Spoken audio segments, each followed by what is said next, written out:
This is Director Bradley Walsh, and you're watching the TV Writer Podcast.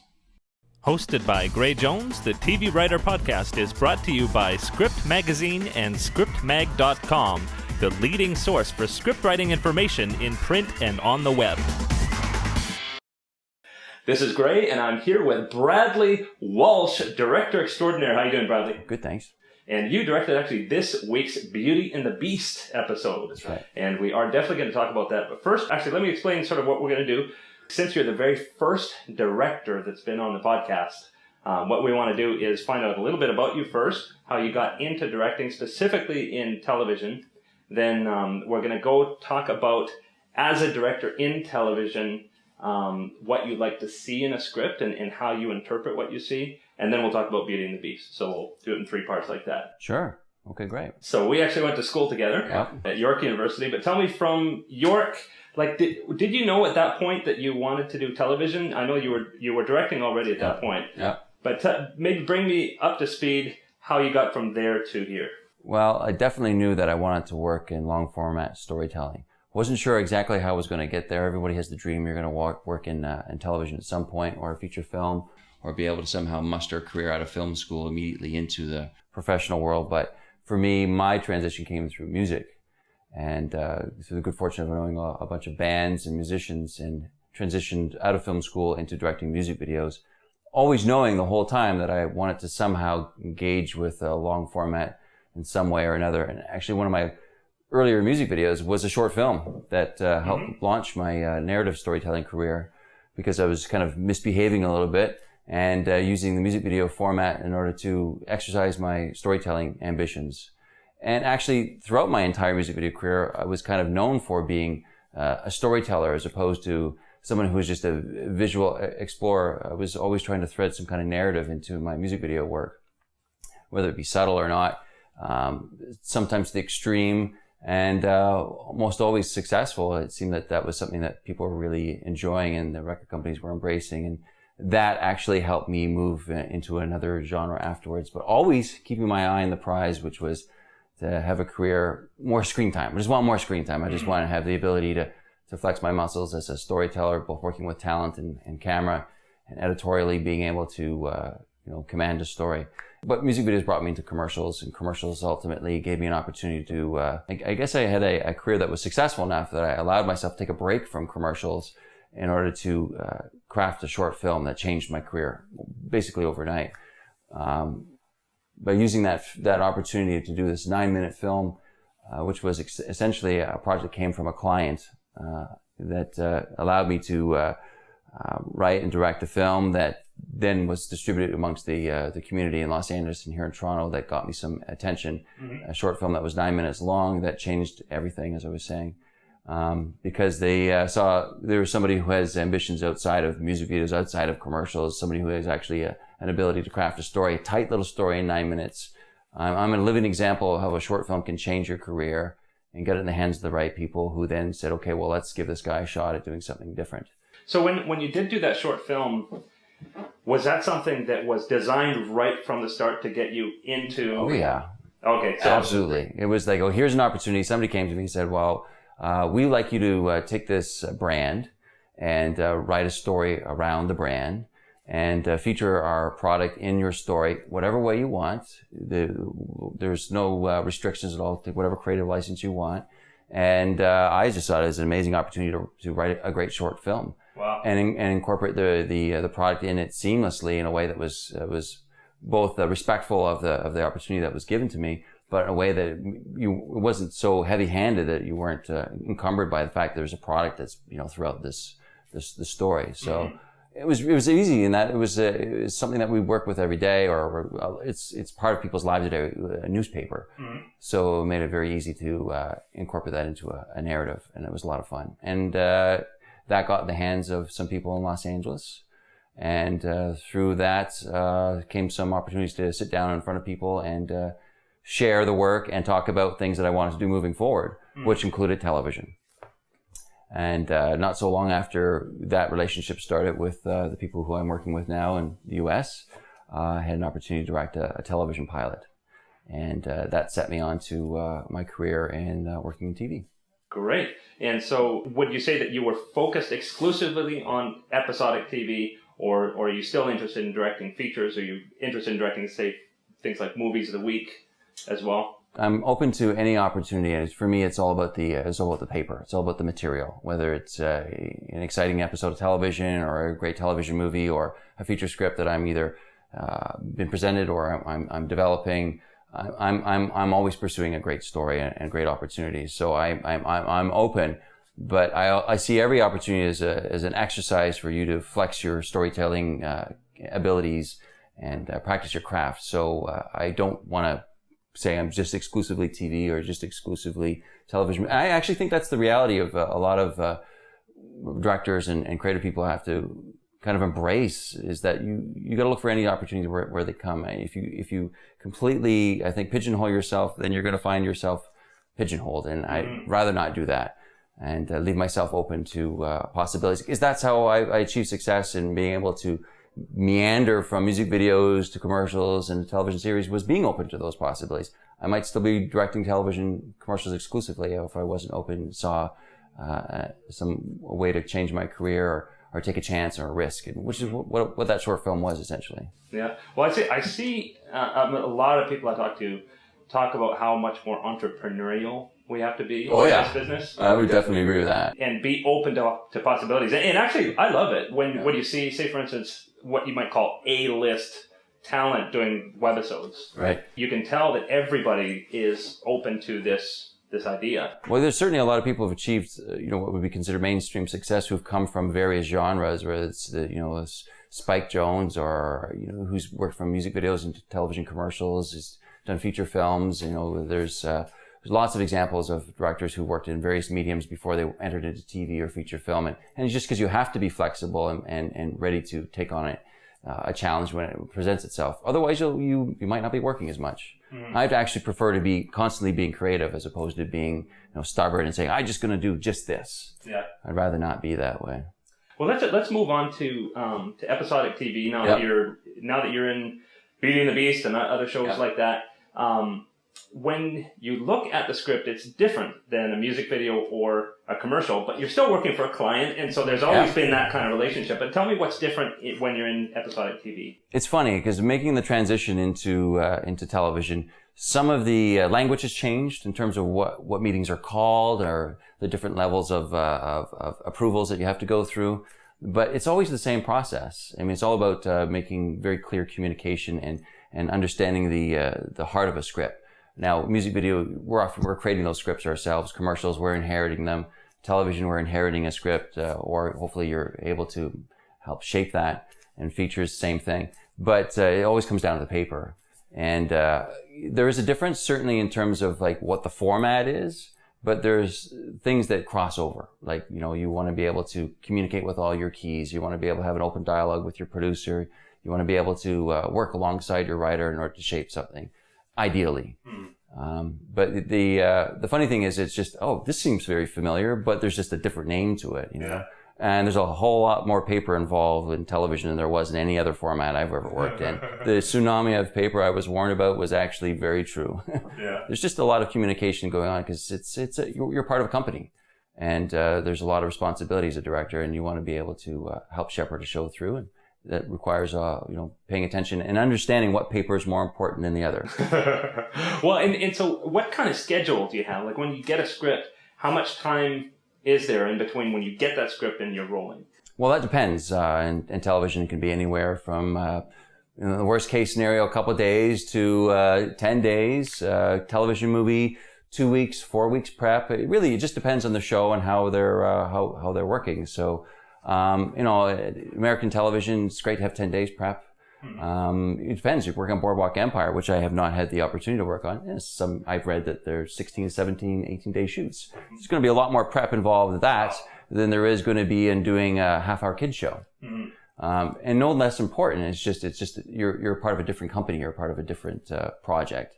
They're creating a different product at the end, and that's just how you have to be flexible. Again, that flexibility thing, understanding how different people operate. And I think a lot of people don't realize with directors in television that say, for instance, that there's 20 episodes, you might only direct 2 or 3 of those episodes. and you don't have the luxury of being able to watch the previous ones on DVD. Not necessarily. Like for Beauty and the Beast, I'd only had the opportunity to watch the pilot. And stepping backwards a little bit too, part of your preparing to be involved with a television show is doing what you're saying, is being able to look back on previous episodes. I like to go in and get every single script that's been written for the show up until the point of your script. So you have a complete understanding where the show has been, where it potentially could be going, and before you inherit yours.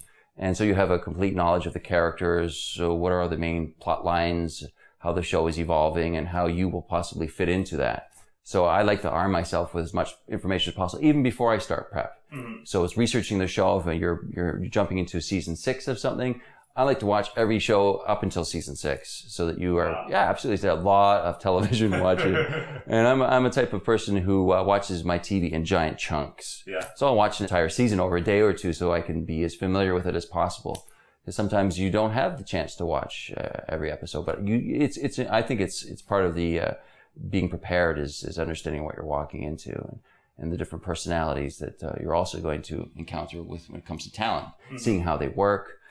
Just from what they're showing in their episode. But then it's also doing a little bit of research if you have the opportunity to network with other directors who are working on the show, who've previously worked on the show. It's nice to be able to reach out to them, producers as well, and get a little bit of an understanding of the culture about what you're about to walk into. Well, yeah, I would imagine even things like pacing can be totally subjective from one show to another. Absolutely. Yeah, I mean, I'll make the comparison. I started in television, working on an MTV project. It was a television scripted half hour. I did some kids shows as well previous to that. Darcy's Wildlife was my first episode of TV outside of this television pilot I did. And very different pace working with kids than it is, working with seasoned performers. I mean, first of all, you've got a schedule that is dictated by the fact that these are junior, people who are being employed. And they've got X number of hours you can work with them. Versus, we can, abuse the hell out of adults. But, so that informs how the pace is going to be. But essentially you still have a page count that you got to be responsible to. And that's also set up by how the show is, whether you're shooting an 8-day episode or a 7-day episode, or you're doing TV half hour, it might be 2 days an episode or 2.5 days, shooting block shooting. And they're all different ways of putting a show together. Yeah, in a show like Beauty and the Beast, what percentage of it is location versus studio? That fluctuates. As the show is evolving, they're starting to understand how the company best functions. Obviously, there's a lot of efficiency in working in studio. But that's not necessarily the look of our show, because we want to feel New York. We want to get out. We want to get outside. And the writers are really pushing us, to do that and help them finding the locations and coming up with a strategy that supports that. From a production standpoint. So I'd say, it's a 70-30 split, but it can be as little as 50-50. So again, it's just about the episode. I just watched a television series, season 3 of the whole series, and one of the episodes took place on the stage entirely. And that might be seen as something that would be considered a weak episode, possibly. It was extremely engaging. It was awesome to watch, and how they pull it off. It was great. Do you want to know, actually, they call those bottle episodes? That's right.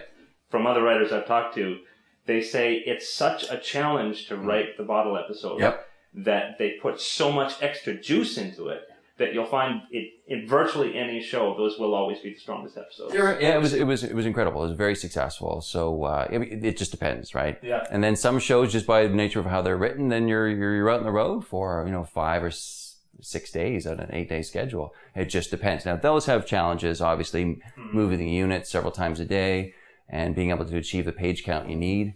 You have to come up with a really good plan. But I actually prefer shooting on location. The series that I was involved with as a producer and director, I was encouraging us to be out as much as possible. Again, it was a show that was all about being authentic, and I really wanted our characters to be out in the real world.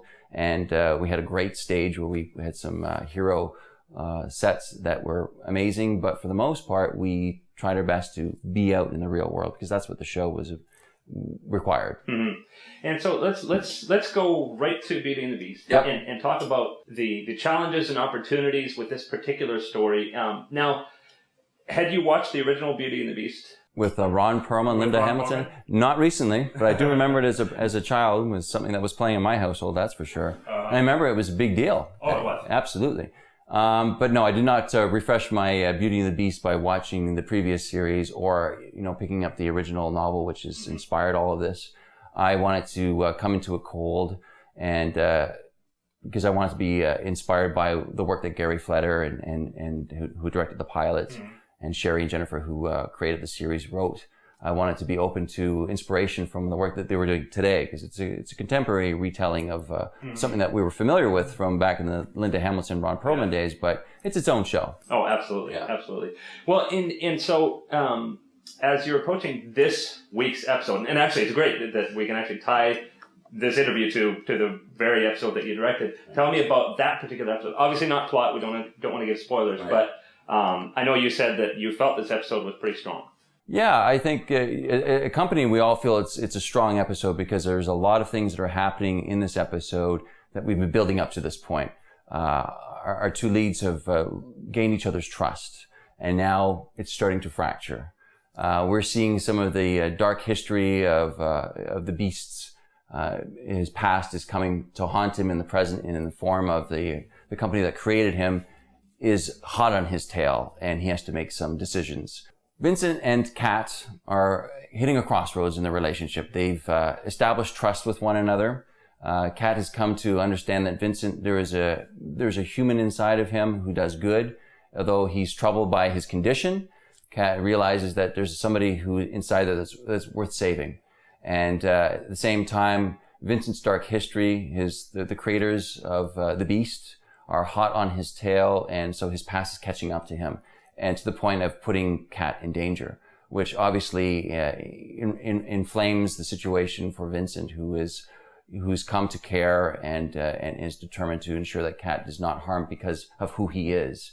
At the same time, JT, Vincent's best friend, is trying to hold it all together, trying to keep these guys from being discovered. And it's becoming increasingly difficult with Kat's frequency of visitation. And as she starts digging deeper in her own true motivation, which is Kat's mission, is to try and find out what's happened to her mother and find out the true story behind that. And as she starts to dig deeper and deeper, she realizes it's tied to Vincent and the Beast.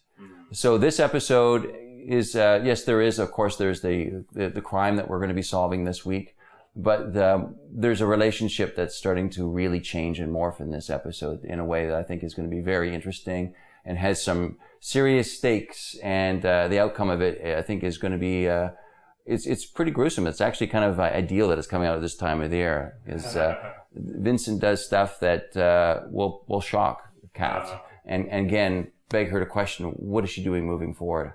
How is their relationship going to be affected? Very cool, very cool. And so, as a director, how much are you involved in the mythology? Like, do you have an idea of what's coming so that you can tease, or is that completely unknown to you? These are questions we ask in a tone meeting when we sit with the writers and ask them, why is this set up this way? What are we thinking about here? Because we're not aware of what they're thinking 4 episodes down the road. So these are questions that are important to ask as a director. So you as you're inheriting these things, that you respect them and make sure you're getting the beat correct. So yeah, we try to find out as much as possible, obviously by reading the past and knowing where we're going in the present. But it's a going future. But the present is understanding the important beats or what's happening in a script, and being able to help shepherd those beats through. So identifying them and making sure that you're asking the right questions about them so that you can execute them properly. Very, very cool. Well, and so we're getting close to the end of the time here. We always end with breaking in tips, and in particular, I think any insight that you have. If somebody wanted to be a director, obviously they haven't got 150 music videos behind them. Neither do I. but you know what I mean. They don't necessarily have such a broad body of material that they've worked on. Right. What would you suggest is the best path in if somebody wants to be a director? Well, I think the most important thing is you've got to show. You can't just talk about it. You've got to do it. And nowadays, I think that's become a lot easier. because technology's changed, and you and I are having conversations about that earlier, and it's changing for the better. And that's been coming for a while. And I think as a consequence, we can pick up small cameras and with a tight little script and create a little company, you can actually turn around and create some product that will get the attention of somebody. I did that. It's not always the direction you can take. A lot of people come from various backgrounds that become directors, writers that cross the floor, technicians on the floor who have been respected for something they've been doing as a cinematographer, for example, or an editor or production designer, given an opportunity when the right opportunity knocks, taking a chance and risk, and somebody who is able to see that potential in them gives them that opportunity and they can deliver on it. But as a person who's starting out from nothing, you've got to create something. You've got to go out and you've got to write something, and you've got to go out and direct it and put it together. And it is much more accessible nowadays than it was when you and I were first starting out. But still, that's what I did, and I think that worked for me. Yeah. And I used whatever means and opportunity that came. Like I was saying, music videos were the medium I was working in. I certainly used that as an opportunity to flex my storytelling muscle. Commercials, I became known as a dialogue storytelling personality. That's what I focused on. Certainly, I loved the visual side of that as well, and being able to play with various tools. And again, when opportunity knocks, using those opportunities for you to flex your muscles and actually be able to. You can't just talk about it; you actually got to do it. So pooling whatever resources you have, whether it's through contacts or through friends, being able to pull something off that you can show what you're wanting to do. For me, I made a short film that was exactly where I wanted to position myself moving forward. I said I need to do something that was commercial, tight, great looking, well performed, great music, and put it out there and see what happens. For me, it was a great big litmus test. And I was prepared for it to all blow up in my face. And it was a great big test for myself. It wasn't about, for everybody else. I need to show, can I do this? From page to storyboards to execution to delivery. This is who I am. Put it out there, and it worked. People responded, and I will be forever grateful for that little film. And looking forward to the next big challenge. But you've got to, you can't just talk about it. You got to actually do it. Great. Well, that is a great place to end up. I'm so thankful for you doing this and taking the time in your studio here in Toronto. And can people contact you on Twitter, or do you have a Twitter address? I do. It's Bonspiel Music. Bonspiel Music. Yeah. Right. So it's the name of my band. Music is a very important thing to me, but Bonspiel Music is a way to reach out. And I'm going to be seen tomorrow night on TV in Beauty and the Beast. Yeah. Oh, you're in the episode? Yeah, everything in this, all of me, on the screen. Oh, okay. No, so you don't do a cameo. No, those days are over. Yeah, very cool. Well, thanks so much, and I'm just going to wrap up over here and say, if you like this interview, there's tons more at tvwriterpodcast.com. You'll find interviews with showrunners from V, from Human Target, from the new 666 Park Avenue. Matt Miller was interviewed actually in the very first podcast. And as well, the creators of Carnival and the creator of Eureka, showrunner from Warehouse 13. Lots of great interviews. I urge you to check it out. tvwriterpodcast.com. And also you can follow me on Twitter. @GrayJones is my handle. Thanks a lot for joining us. Thanks a lot, Brad. All right, thanks. It's been great. All right, you take care. Appreciate it. Hosted by Gray Jones, the TV Writer Podcast is brought to you by Script Magazine and ScriptMag.com, the leading source for script writing information in print and on the web.